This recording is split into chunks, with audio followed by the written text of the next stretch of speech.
Good afternoon. Thank you for staying to the bitter end, and thank you to MMCA and everybody involved for inviting me to this very valuable conference.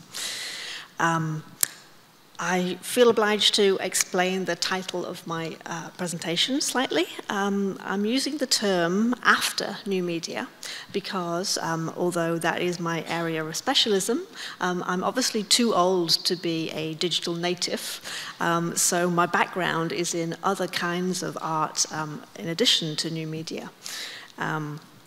And perhaps the lessons to be learned from new media art can be applied to all different kinds of contemporary art.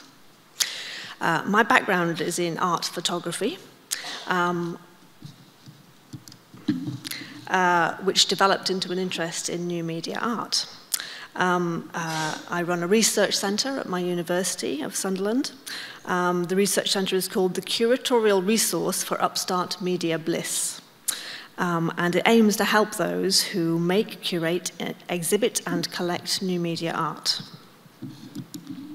This book, which I co-authored with Sarah Cook, identified a range of issues, a connected network of issues, and this diagram, which is a data analysis of the text of the book, has connected issues close to each other, so that we can see that the issues of documentation and preservation, exhibition, and distribution are all connected to each other. If art is not historicized well, it is not criticized well. If it's not documented well, it can't be historicized or collected or then exhibited from that collection. My more recent book, New Collecting, you might recognize the image on the front of this book, concerns collecting in particular.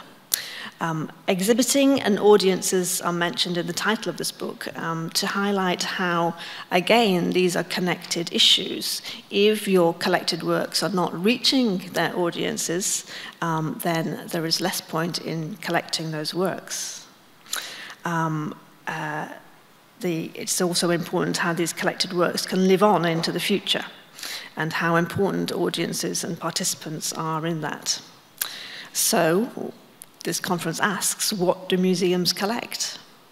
Perhaps surprisingly, new media artworks are being collected despite being immaterial, live, participatory, or time-based. Steve Dietz, the curator, says, collecting new media art, just like anything else, only different. And Dietz goes on to identify the ways in which those differences can make a real difference to curators and organizations. The point is, for new media, is that it's the same reproducible media which are used for both artworks and for reproduced media like DVDs or CD-ROMs. He said that in his own arts organization, the Walker Art Gallery, he had CD-ROMs which appeared both in the library of the organization, in the archive as a document, and also in the collection of a museum. This work from 1995, for example, is a single-screen point-and-click CD-ROM. And it was exhibited in the Serious Games exhibition that I curated at the Barbican Art Gallery. But it could also be purchased as a CD-ROM in those days. Steve Dietz has also identified 3 different characteristics of new media work. And these are not characteristics which are medium-specific. These are characteristics which might apply to a range of contemporary art. He uses the words connectivity, computability, and interactivity. With reference to the other debate from yesterday, the title of Dietz's essay is Why Have There Been No Great Net Artists? And it's a direct reference to the 1971 essay of Linda Nochlin, Why Have There Been No Great Women Artists? perhaps the answer to both of those questions lies in recalibrating what we mean by great.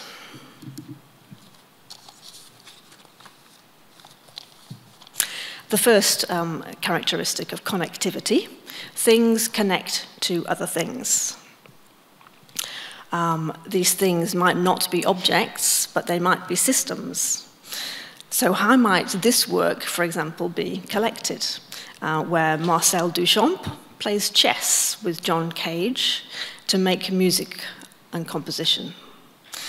Would you collect a video document of the work? Would you collect a wiring diagram which explains the connections, what connects to what and how? Would you collect a musical score so that then this work can be performed in the future? This work is also connected. It's a live connection over the internet of the light data from the Kingdom of Tonga, which is then transmitted to the gallery in California on the other side of the international date line. So this work is called Light from Tomorrow. That live connection of the data is an important part of the work, and I'll be talking more about the work of Thompson and Craighead later. Is it then like collecting live art, because the work is live, or conceptual art, or something else entirely? The second characteristic is computability. Software involved in computability involves algorithms. Software can also be authored by an artist at the start, but software can learn of its own accord. It could evolve, it could be generative art, so that the end point is not always under total control of the artist, even though they have authored the software.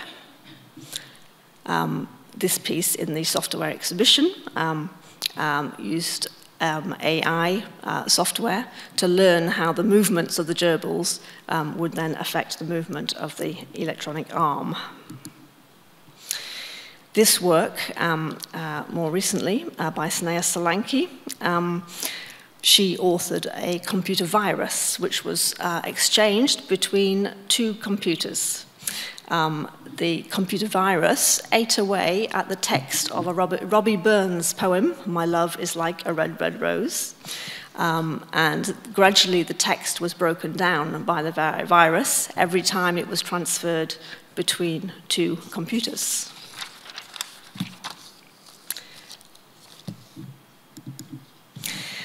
Casey Rees also uses generative software for mark making, and more about Casey Rees later in this presentation. The third name is interactivity, a much hyped word in new media art, but interactivity is a very important aspect. This might be out of control of both artists and curators. A very early example is this exhibition, Information, where the bean bags can be moved around the gallery by the audience members, so that not only can they view art as an individual, they can discuss perhaps the art between them in a gallery space.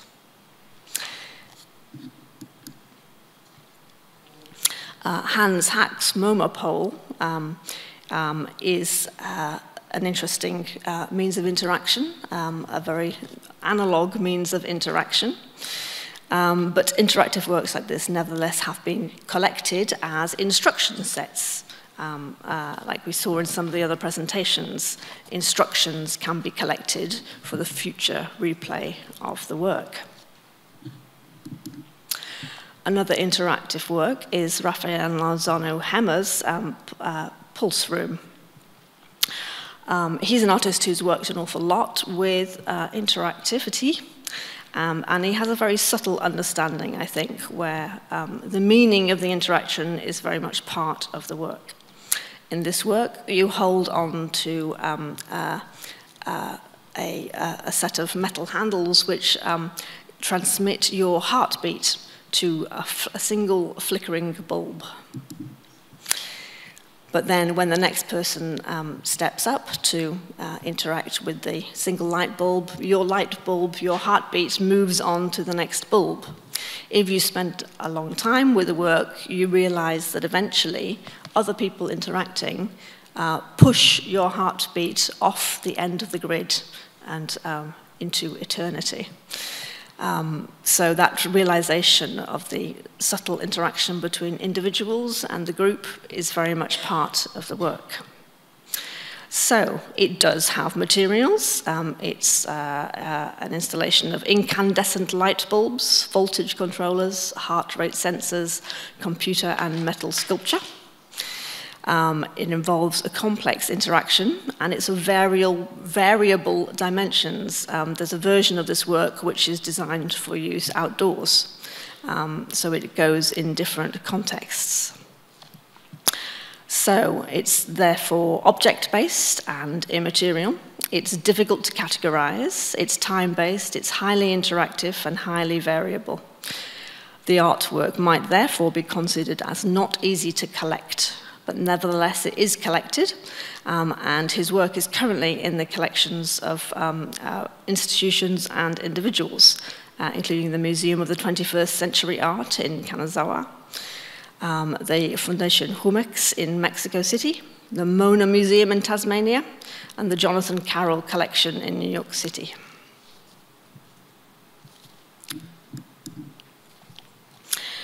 This is an image from the collections database of the Tate. And if you can quite read that, but over here is the usual kind of data that's collected about works in collections. There's the artist, the title, the date. The medium simply says mixed media. The dimensions says display dimensions variable. So the Tate are currently trying to change their metadata, what fields that you can fill in on the database, to make that more useful to curators and to researchers. You might also notice that the tab up here says art and artists. It doesn't say collections database. And the particular reason for that is because the Tate did research about the users of their website, and they realized that actually, if you're just looking at documentation of art on a museum website, the majority of users don't really care whether that is in the collection, because after all, they can't see it in the collection. The curators will know it's in the collection, but for a general audience, perhaps that's not so important. So if you search on the database for Raphael Lonsano Hema, you might come up with an interview with the artist, you might come up with press reviews about the work, because it's all in the same database. Their archive is in the same database as the collections database. But they hope to make it obvious what is the collections database. But I thought that was an interesting choice on behalf of the Tate. So having got works into your collection, how do you display them? Might it be the case that is this collection of Ferrante Imperato in the 16th century, is that the 16th century version of the internet? And as Altshuler says, the selling website eBay has a very large database of different kinds of categories of art. Whilst most literary portrayals depict collectors of fine and decorative art, much more collecting is devoted to, well, collectibles in the amateur sense. But it has its own classification system and its own taxonomy.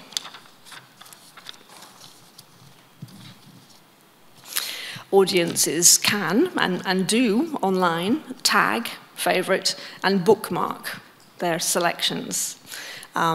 This is obviously not equated to professional curating, but nevertheless, it is other people making choices about collecting collectibles and how they do that. is the sublime mass of information on a database the current version of a cabinet of curiosities for museums? The cabinets of curiosities have been named as one of those means of curating. And Mona in Tasmania is one of those organizations that combines both new media and old media and anthropological exhibits in the same cabinets of curiosities. The following examples are chapters in the New Collecting book. Rhizome's art base has a chapter in this book. Rhizome's art base is an online repository, and artists can self-submit their artworks. Sometimes it's documentation of other works, of other artworks, and sometimes it's the artworks themselves, if it happens to be net art, for example. So it can go straight into a database and still retain the essentials of its art.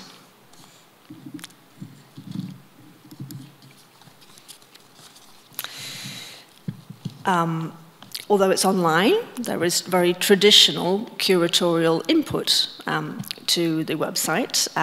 These 6 themes, for example, are curated by Rhizome staff in a traditional interpretation way. So they explain a little about formalism and glitch, for example, and show you some examples from the database of artworks that fit that theme. They also have a taxonomy. Taxonomy is a traditional curatorial role, but the difference with Rhizome is that they have both the curatorial terms at the top there, but also a folksonomy, where the artists submitting to the database and also the users of the database contribute to new keywords and new taxonomies. So artists and audiences are therefore participating in a very specific way, not only in looking at the work, but also in traditional curatorial roles such as taxonomizing. Caitlin Jones, a curator who was based in New York, her experience at the Bryce Volkovits Gallery saw net art, such as Vuk Kozik's work here, sold to private collectors, even though the work was freely available online. This is a very alternative way of private collecting. This shows the kind of connectivity nature of new media art. Even though it was freely available online, collectors still bought offline versions as a package of material, often with a certificate from the artist. So new media can therefore disrupt the collecting market in quite interesting ways. Caitlin Jones also participated in the Variable Media project, a very useful project if you're interested in collecting variable media. She describes the behaviors of the work as being medium independent, and they suggest 4 different strategies for the ways in which the work can be kept alive: to store, to emulate, to migrate, or to reinterpret. Curators sometimes fear that new media will be very expensive to conserve. The Variable Media Questionnaire is a very simple text-based questionnaire, and very much to do with the intent of the work. If artists can describe the intent of the future of their work, then curators then can follow that in the future.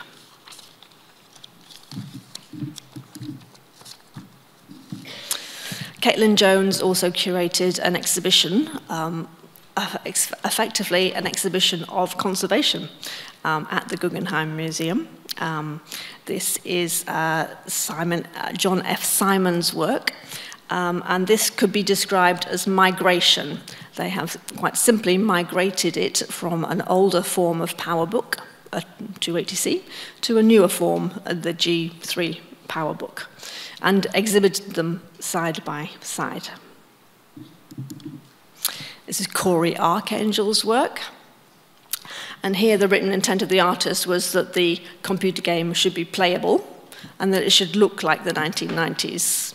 But beyond that, he left it up to the conservators to how that should be kept alive. He said that any means necessary the curators, the conservators could use to keep the work alive.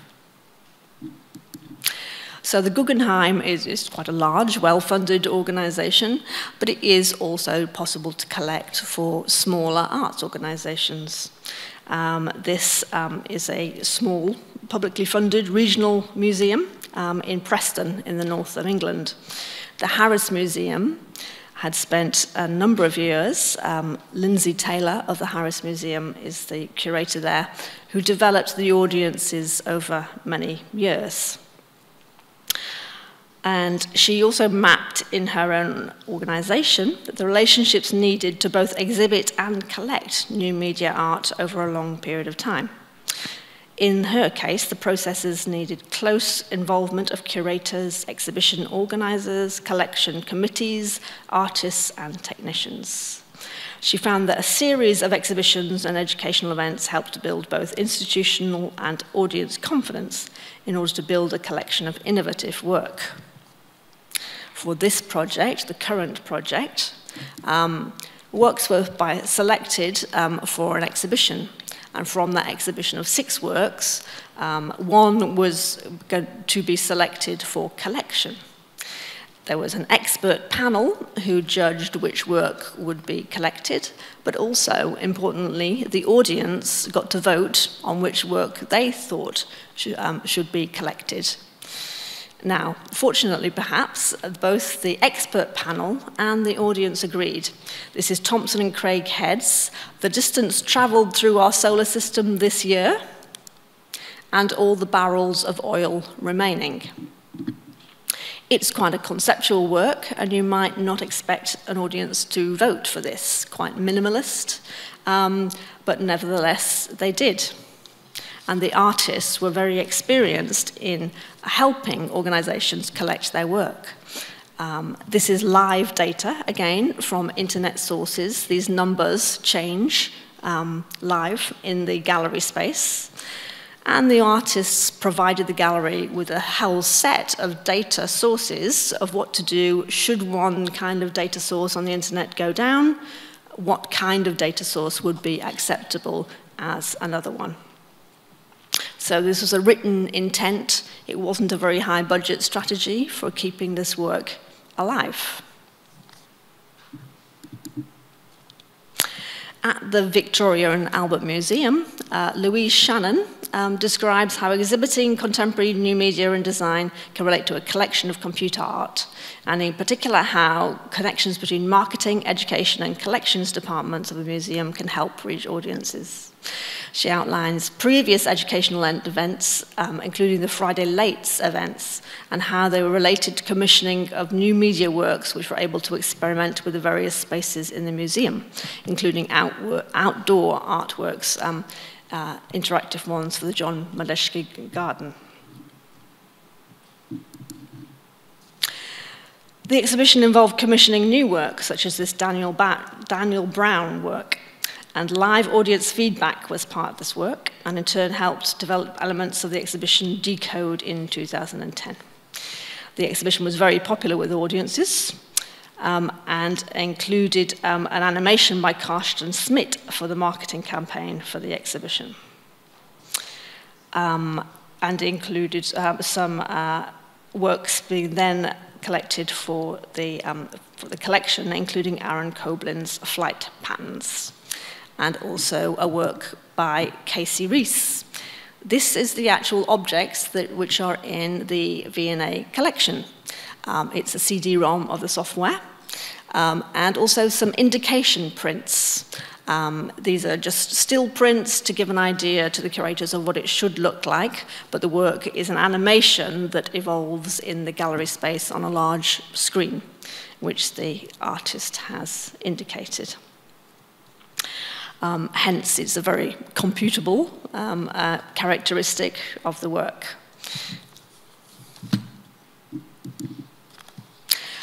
At the V&A, more recently, they have started the Rapid Response Collecting initiative, which has changed the organizational processes of the museum in order for them to be able to collect very low cost but high interest objects from design and art.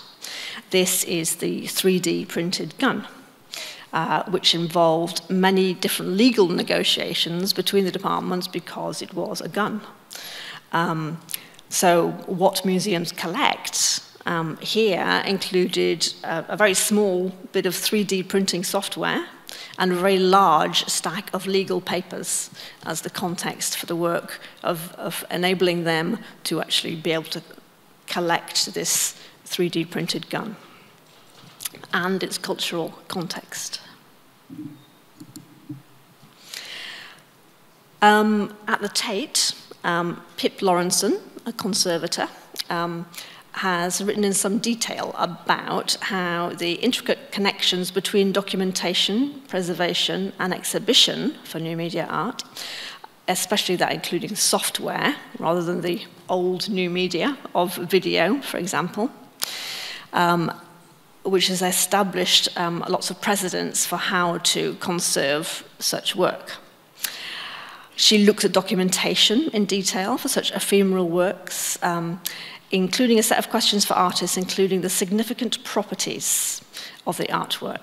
She outlines the importance of exhibition in relation to conservation, whether the artwork is based on existing metaphor of painting, such as Michael Craig Martin's work, or the interactive nature of Raphael Lanzano Hemmer's work. Lawrenson has described the role of the conservator as that of a broker of relationships between the staff of institutions and the artists themselves, so that collecting can function fully in the long term.